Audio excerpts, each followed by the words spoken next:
When you come out of school, you know, there's kind of that gap between going professional and actually doing it. So I think the Irish 20s setup exposes you to what you really want. You're kind of in that space where you're hoping to get an academy or sub-academy for a lot of lads, and it kind of drives you on to understand what you want to do with your career. So for me, it was preparing for kind of what might be ahead.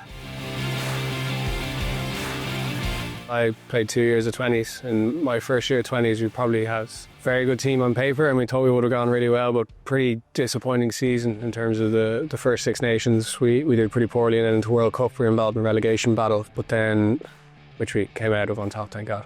But then the following year, no team won a Grand Slam for the under 20s in a good few years, I think it was. So to do that was unbelievably special, and I suppose what kicked it off was standout moment was firstly the games being moved down to Cork into Musgrave Park. We played in Donnybrook the year before, and our first game was against England, and England were unbelievably stacked, to be honest, in terms of their team, with a lot of lads who had professional experience. So to go up against them and win to kick off the Six Nations was unbelievably special for the packed house in Musgrave.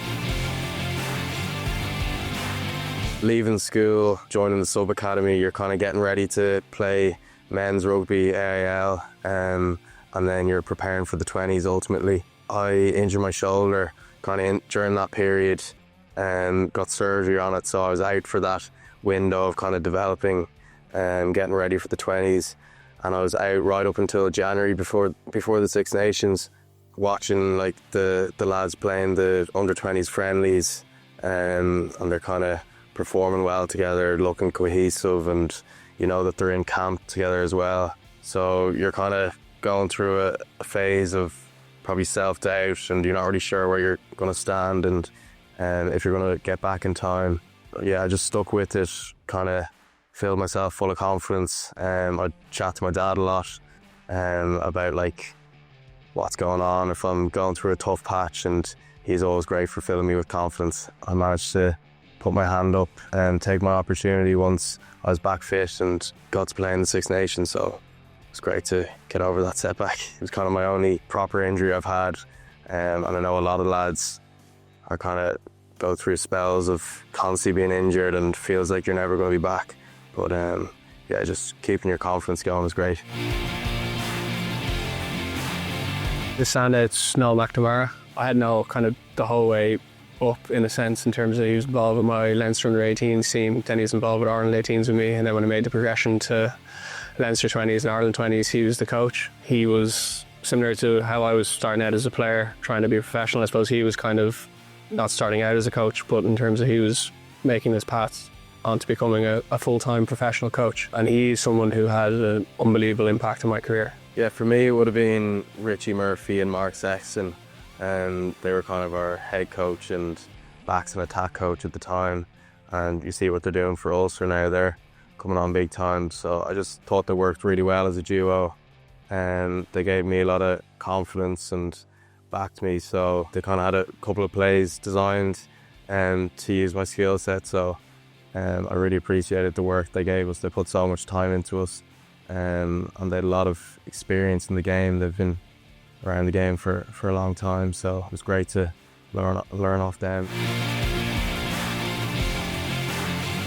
At that age, it's the pinnacle of what you can do. You want to play for internationally for the senior team, but to be 18 years of age, to have the opportunity to play for your country is unbelievably special. I suppose the one thing that stands out for me is that I got to do it with some of my best mates. In terms of a lot of the lads I did it with would have known for a long time. Even lads I didn't know for a long time have since become my best mates because we've gone through the system together. It boosted my confidence massively, and my belief in going about being a professional rugby player. Hadn't an academy or sub-academy offer, so kind of everything was on the line for that, and having the ability to go out and play, I suppose, like the lad said, at the top of your game for where you are then and there. That's where you want to be. You want to be testing yourself against the best, and I suppose fortunate to be part of good teams that allowed us to play great games and perform and put ourselves, I suppose, in the shop window. And then off the back of that, getting academy spots kind of gives you the confidence that you you can go and become a professional rugby player. And then also when you start out training with the seniors, you have that confidence to look back and go, you've played at the highest level for where you are then and there, so you can build a belief off the back of that. Probably something I maybe regret a little bit is just to be as open-minded as possible and almost take it as you are still developing. And obviously there's massive, you want to perform and you want to win all those games, but I think the importance of taking every opportunity as a learning opportunity is massive. Everyone wants to win and win now, but it's also the importance of learning and taking those things on board as you go. I think you can only do that by being open-minded, ask as many questions as possible and using all the resources that the Irish 20s gives you.